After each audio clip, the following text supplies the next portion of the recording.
The demo, including the Docker images and definition files, are located on GitHub. In the README file, there is an architecture diagram showing which containers perform which action within the demo. I've started the demo previously to give us enough time to generate some meaningful data.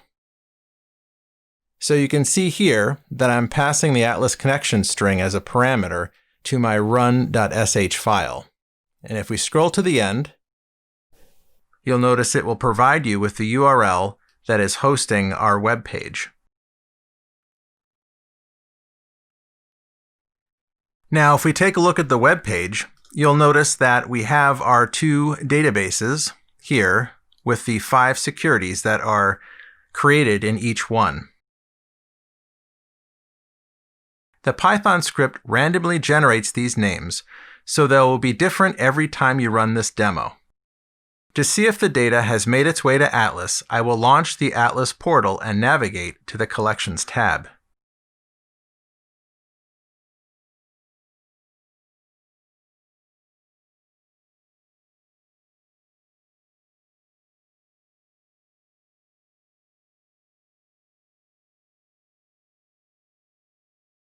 We can see that we do have data populated, so we can now make database connections and issue queries.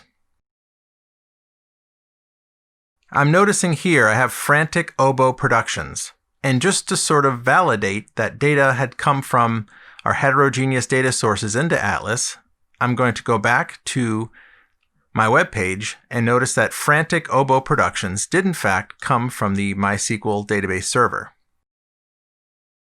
In our example scenario, the business wanted a moving average, so let's use the MongoDB R driver along with RStudio to quickly obtain a moving average for a stock security. So I have here RStudio,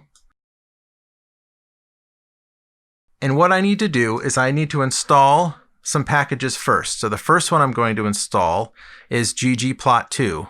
So this will allow us to see a graphical representation of our moving average. The next thing I'm going to install is MongoLite, which is the R driver for MongoDB. And I'm going to include these libraries in this demo script here. The next thing we need to do is make a connection to our database. So here, I'm going to connect to my stocks and stock data. Next, I'm going to issue a find query and store that result. And finally, I'm going to create a data frame of this data.